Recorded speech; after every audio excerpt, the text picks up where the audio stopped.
I have a sermon that I preach called Jesus, the World's Greatest Actor, because I believe that the goal of the actor is to represent truth on stage, to take the artist's, the author's intent and show how that lives on stage.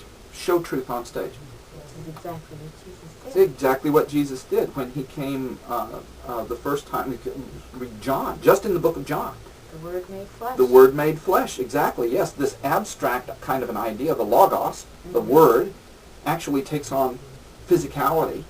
And it says in John 1, the actual words are, he pitched his tent among us. He lived among us and pitched his tent. He was one of us, one of the community.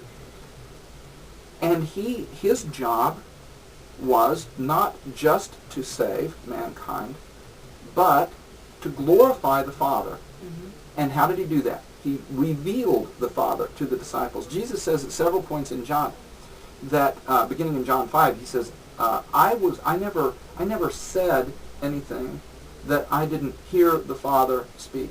I never did anything that I didn't see the Father do. But the idea is not one of copying. Yeah. The idea is more one of mimesis, this unifying principle in all Western art, anyway. The idea of mimesis is one of mimicry, but not mimicry like copying. Yeah. It's mimicry like in a mirror. When if this is the original hand, and this is the mirror image of the hand, and they both move, which moved first? It's impossible to distinguish the two in terms of their movement and perfect reflection.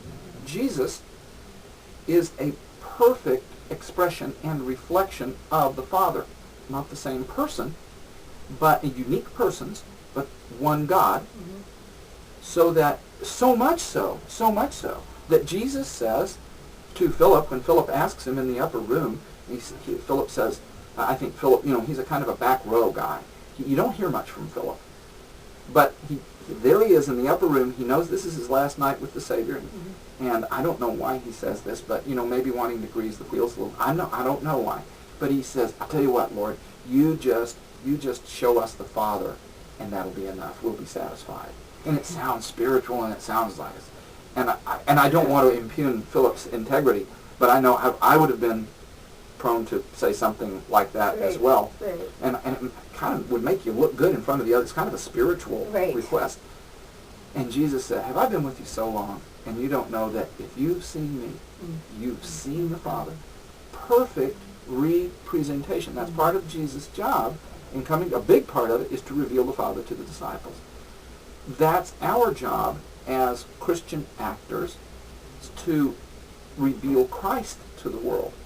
There was a great Russian director named Konstantin Stanislavski who stumbled upon a truth that if the actor immerses himself or herself sufficiently in a character, that when a moment of improvisation takes place on the stage, something that's unplanned, a mistake happens, a door gets locked and you get trapped in a box set, whatever the situation is, that if you are sufficiently immersed in the character, that your improvised response to this unexpected turn of events will be in character. It will be in keeping with the design that the author built into the character.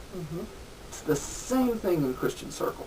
If you, in the Christian life, the more thoroughly immersed we are as people of God in the character of Christ, then when we encounter an improvisational situation, which is like every other second of our life, because life isn't scripted, then we will be more prone, more likely to respond like Christ, because we've immersed ourselves in his character, and we become all that he created us to be as we lose ourselves in him. And that's the life of joy.